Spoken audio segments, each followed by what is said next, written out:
زما عزتمند مشرانو په هر قوم کې جشن وی عبادت وی روزی وی خاص خود عام قومونو حساب کتاب د انور په میاشتو ده زمونږ د اسلام دا خصوصیت ده چې زمونږ حساب کتاب کده رمضان ده کده حج ده کده زکات ده هغه د سپومې په کال ده دا اولی رونو دا قرآن شریف آیات چې ورته مووي زه داسې کینو زما د خپه کې لږ درد مو ته غوځان بې ادبه ښکاري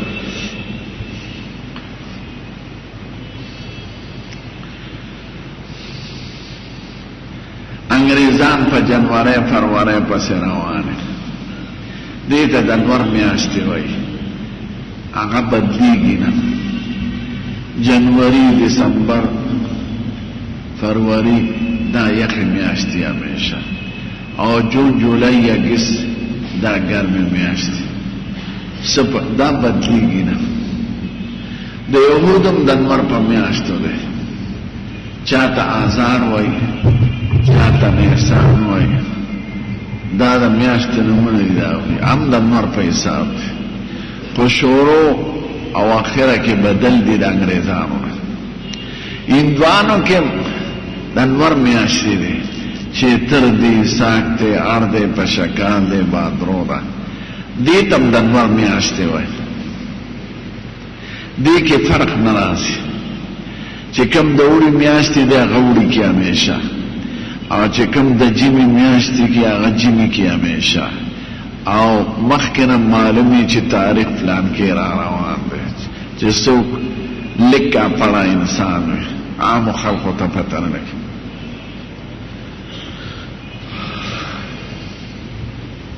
زمون دین دی که دا دو صفت خدیقی دی یو دا چه دا طول جهانونو دا پارا دی دا یو علاقی دا پارا ندی نه دا عرب دا پارا دی نه دا پاکستان دا پارا نه دا ترک دا پارا دا طول جهان دا پارا خدای را لے گل دویم صفت دا چه دین پس بل دین نشتا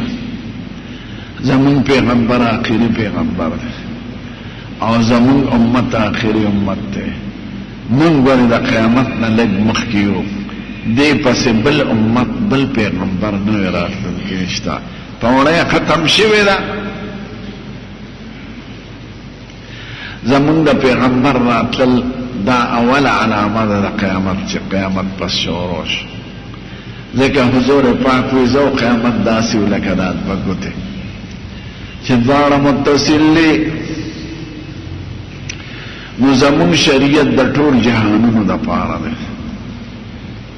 یهود وی زمون دین دا یهودو دا پارا ده ناغی بل سڑی یهودی کئی نا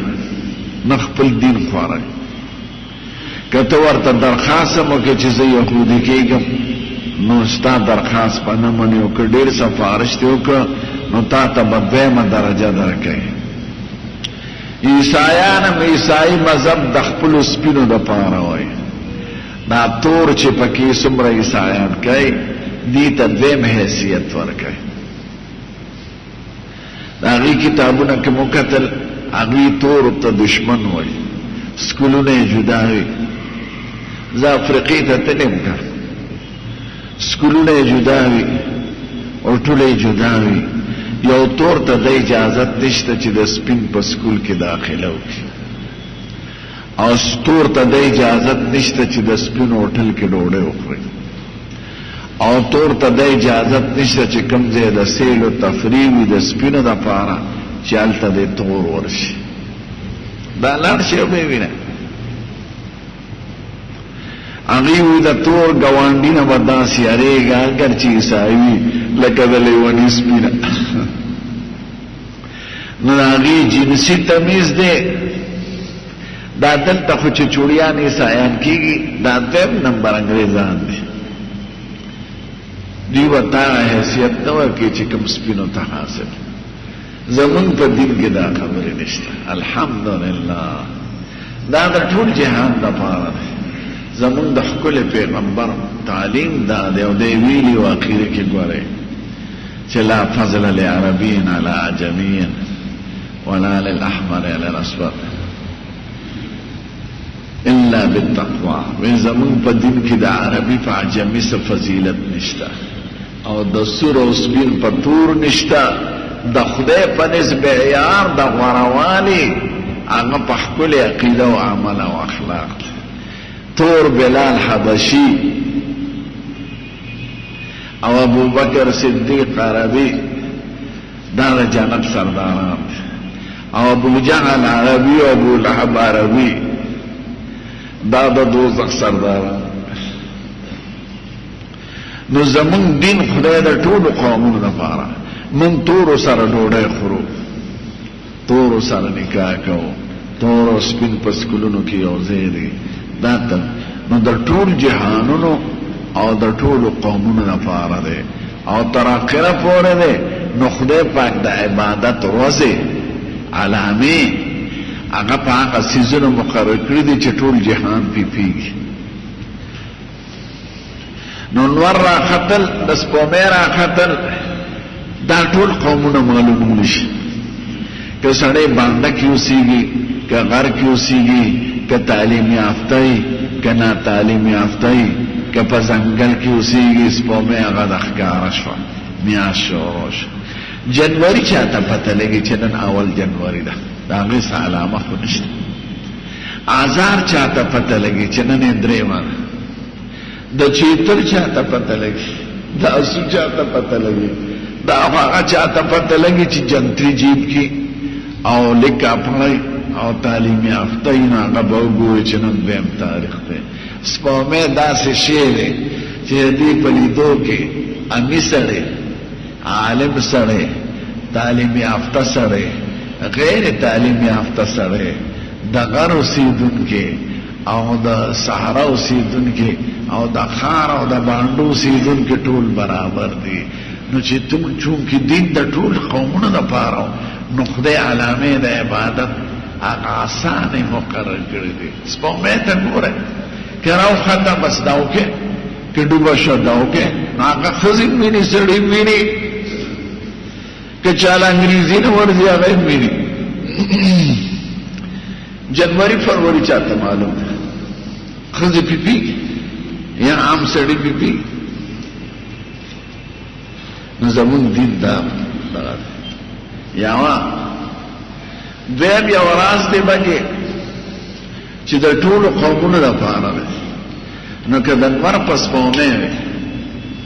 د نور په میاشتو، د نور په ورځو وي، لکه د نورو قومونو جنوري فروری، نو چې کم یخ میاشتې په یخو ملکونو کې راتلې، هغې به همیشه په یخنۍ کې مبتلا وي، او چې کم ګرم میاشتې وي هغه به په ګرمۍ کې مبتلا وي. زمون روجه کې په جنوري فروری وي، نو زمون ملک به یخني وي همیشه. نو په روجه په یخنۍ کې څومره سخته وي. او دا میاشتې کې جنوبي افریقې ته لاړې، زه تللی یا موزمبیق ته لاړې یا اسټرالیا ته لاړې، د خط استوان هغې طرف ته د 12 درجې عرض بلد نه 35 پورې آبادي ده. د هغې موسمونه د دې ځای نه الټه دي. نو چې دلته یخني هلته ګرمي، او چې هلته ګرمي دلته یخني. نو که په جنورۍ کې روژه وي، موږ به د یخنۍ نه مړه وي همیشه، او هغې به د ګرمۍ نه مړه وي همیشه. خدای داسې نظام راوست د سپومې او د نور په ورځو کې 10 ورځې او 4 ګنټې فرق، یعنی د سپومې کال وړوکی دی، د نور کم 315 ورځې دی تقریبا، او د سپومې کال 354 ګنټې ده پاس. نو فرق پکې راځي. نو خدای داسې رحمت او احسان کړی دی که په یخنۍ کې روژه ونیسي نو ګرمي به هم راځي، خیر دی. او که په سپرلي کې ونیسي نو منی به هم راځي، خیر دی، خفه کېږه مه. او غیتم وی کستاس پا گرمے کی وزرالن روجہ کی یخنے کی بمرازی او که یخنے کی رالن گرمے کی بمرازی نو ټول امت ته فیدا نا نا دا یخ ملکنو دا یخوانی دا وجن تنگیگی او نا دا گرم ملکنو دا گرم والدنا ذکر میاشتا ہوئی روی دیر شکالو کی بالکل کال یو بدلی کی او هر درو میاشتو کی تقریبا اگا کال کی لس ورد فرق راسی نو درو کالو کی یو میاش فرق راسی داوینی چی مڑی جمی کی راسی دا دا خدای احسان پنور باندے ندیخ انگریزان باندے رو جوا ناغیبی دا خو بدلیگی نا بدلیگی نو موازی پہ اتفاق پیدا ہوکو دا مارچ نا بشورو کو لسم اپریل پورے چی مسپوسم دس پرلی نو خزا مارچ اپریل خو بدل تخی نور ملکونو کی بسختی دا طول اغی بدل کردی خدای ورطوی دا یورز دا عبادت لمقرر کی نو عیسائیانو دا اتوار وصفه کړه او په اتوار پسې روان دي ټول بادشاہ نه او يهوديانو د خالی وصفه کړه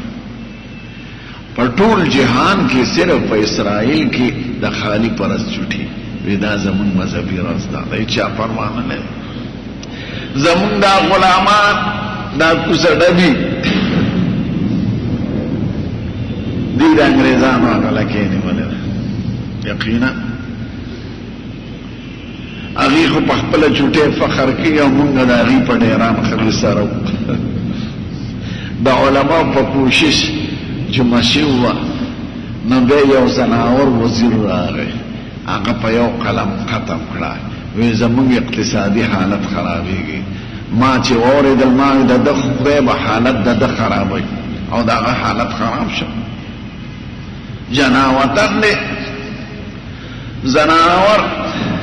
ما د خدای احسانات هغه ختم کړ یو نخو د اسلام چوڑیان په خوشاله دي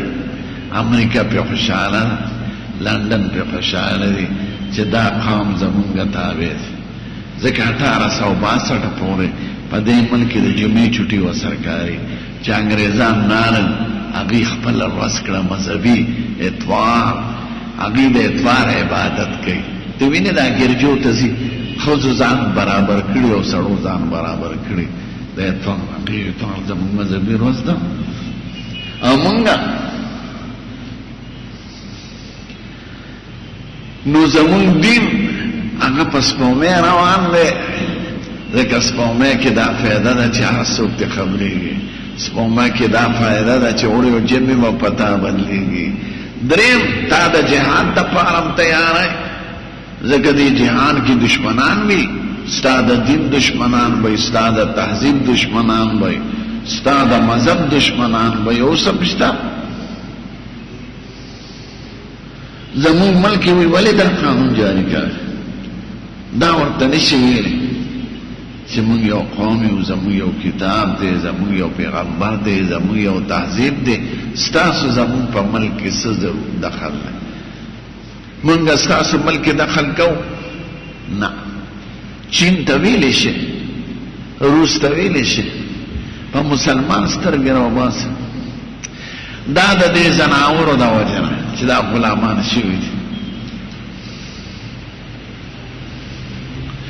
نو زمون دی دین کې دا فایده ده چې دا د ټول جهان لپاره ده او د ټول قومونو لپاره ده او د پوی او نه پوی او ان پړو ټول لپاره ده نو علامه خدای پاک سرګند مقرر کړی دی چې بوډه خزې ویني مثلا او جټه می سړی ویني د منځونو عبادت اوقات هغه خدای په سرګند علامه مقرر کړی دی چې رانا ویني سار کې صبر او خط نو رانا فارشو پینی مثلا هغه کې خدا تعلیم ضرورت نشته چې مر روخیږي مزبن کې سبا کې وګو ماسپخین کې وګوره چې مر روغږي سورې مون شروع مازیګر کې چې دوچندې ته مثلا ورسي ما خام کې مرته ګوره چې مر ډوب شي ماسختن کې چې رڼا ختم شو تیار شي دا داسې نښې دي چې په ټول جهان کې دي او هر سړی به پیدا شي. نو خدای زمون دین کې دا آسان دی ته دین فطرت وایي چې د انساني مزاج او د انساني فطرت پکې پورا خیال ساتل شوی. قسم دې چې دا د خزو مسلې دي دی ټولو کې د اسلام نه زیات قدر د خزو چا نه دی کړی او خلک پیږي نه. خلک دا وایي چې ښځه او سړی د یو شانتي ګرځي هلکه چې د چا نقل کوي د هغې د ښځو پته ورته لګي.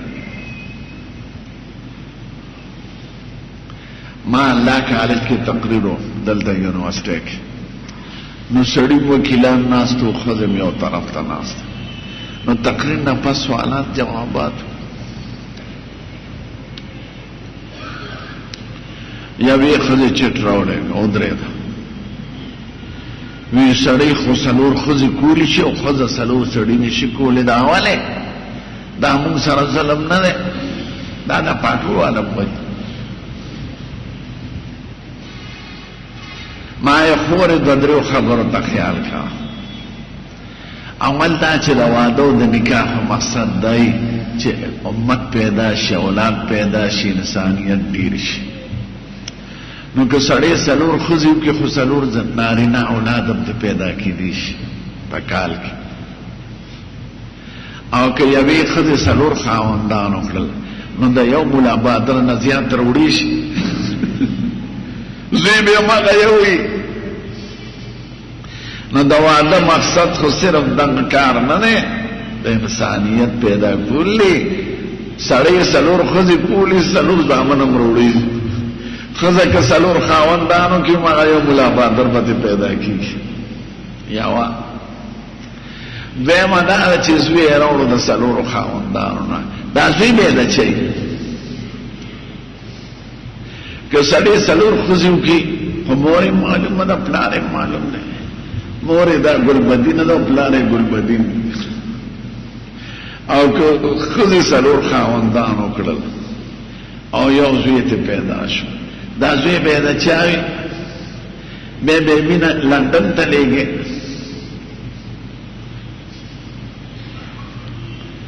نو ښځې پیش خو پیږي نه. سیکانو کې دا رواج دی چې رور مشر له وادو کې هغه باقي درې څلورونه په هغې ګزاره کوي. وی د دې مثال خو د غوا دی غوا چې څوک لشي په هغې کې څه کمی راځي زمونږ دین کې دا خبره نشته.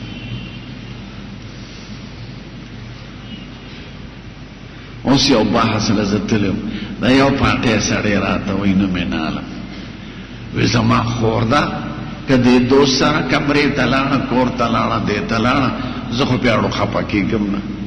ما زړه کې وی انا لله و انا الیه راجعون. ته خو به داسې ټول قوم خو داسې نه دی ټول قوم کې حیا ده عزت دی شرف دی دا خبرې او ځان ته وکیل وایي. بلې ښځې سوال وکړه ګورې زمونږ دین کې ډېر لوی لحاظ دی د ښځو د ښځې عزت یې ساتلی دا یو سړي سره ملاس دی بل خاوند ته تقاضا وکړي چې ماله راشه دی پرېږده دا به څه کوي څلورو سره خو په یو ځل نشي سملاستی دی.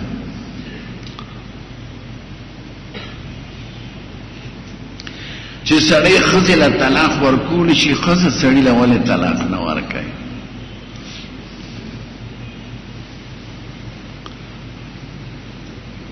ټول اختیار هم سړي له ورکړی دی. ما ورته ویل ګورې دا د خدای احسان وګڼئ شکر ادا کړئ چې خدای سړي له اختیار ورکړی دی ښځې له نه دی ورکړی. ټیک ته ښځې ته د اختیار دی د اول نه چې دا سړی قبلی که نه قبلی چې عاقله بالغه پلار یې په زور نشي واده کولی دا ظلم دی او شریعت د دې ډېر سخت مخالف دی چې بالغه جنۍ دې څوک په زور واده کړي نه پلار کولی شي نه نیکه دا یو ښځه راغله حضور پاک ته وی زه پلار نکاح کړی فلان کې سړي سره خو زمانه دی وی ستا نکاح نه کېږي بادشاہ نشي واده کولی خدای دې ښځې له دې اختیار خو چې یو ځل یې نکاح وشوه نو بې اختیار د جدایۍ د سړي په لاس کې دی ما ورته ویم زما خبرو ته خیال کوئ چې څنګه د سړي واده خوښ نو د ښځې واده خوښ بلکې زه قسم وخورم نو د سړي ښځه دومره نه ده خوښه لکه د ښځې چې خاوند خوښ دی د سړي دومره تلوار نی د واده لکه د ښځې چې تاسو وینئ سړی د تجارت په فکر کې د ځمکې د باغ په فکر کې مشغوله یې اکثره واده په ملکو ښځه چې بالغه شي نو د جامو په ډول کې د کالو په اغوستو کې چې زه به څنګه ښکلې ښکاره شم چې ما څوک وکړي په ډول سینګار کې مشغوله یې نه د ځمکې فکر یې چې زه جایداد والم نه د دکان فکر یې چې دکان والم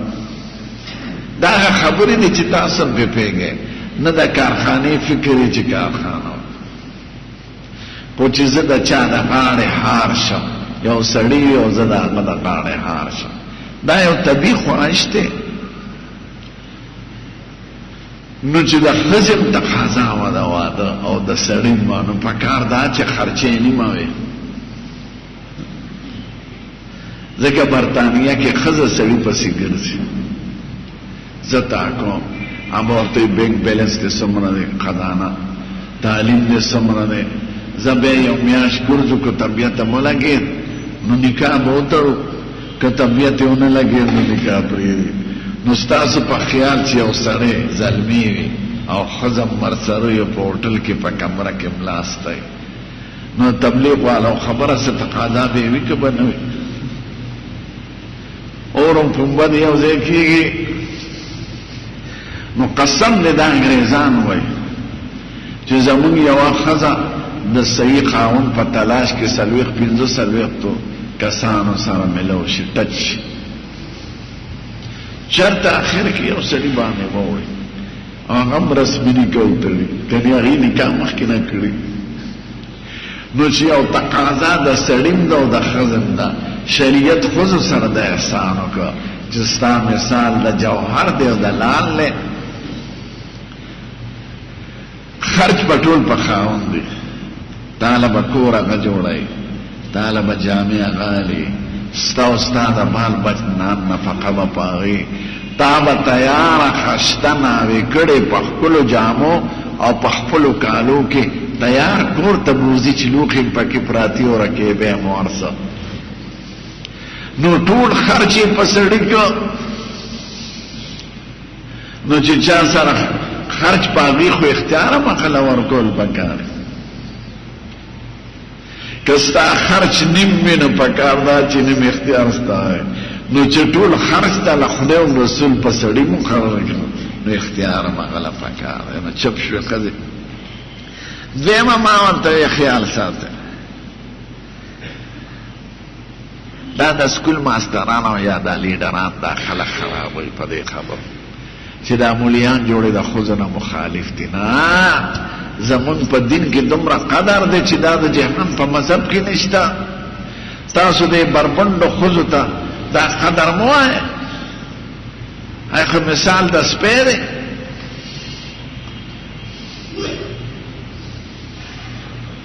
دا خو د هغې تاسو بې عزتي کوئ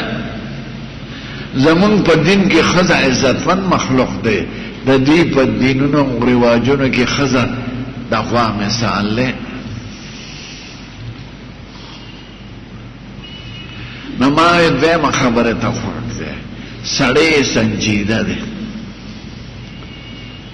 او ښځه جذباتي ده انفعالي ماده په ښځو کې ډېری دا تاسو په کور کې معلومه کړي چې ښځه یو واده له لاړه شي او جامې اغوستې که نه نو بل واده کې هغه جامې نه اغوندي وی خلک به وایي چې د دې یو جوړه جامه ده ودې وایي نیکبخت دی دا مونږ مولیانو ته هم وایي ګورئ ورته وایي مونږ غریبانان نه که د ملا لوري د سید لوري او بازار تلاړه یا زیارت لا نو دا به واګشلې دي ځکه دوکه کیږي زر انفعالي ماده نه پکې جذباتي متاثره کېدل چې د بل خلی جامع خشته وینو دا راشي کوړه نه پوزه تروي خاون ورته وي بادام ګل مور ولې خافه وی خلق ولار سره وړي او ته چاله سره وړي ولې د فلان کې داسې جامې د زما داسې نو ما وی خزه دغه جذباتي ده عقل او پوهه لګه کماله نو کې اختیار هم دی له ورکو د جدای نو خاون به دفتر لتلی او دی به طلاق نامه لیکلی چې زما پرې قول بیا بس سړی خو سنجیده دی هغه په واده خرج کړی دی تاوان یې کړی دی هغه سره طلاق نه اچوي ځکه د بل واده غم به یې ورسره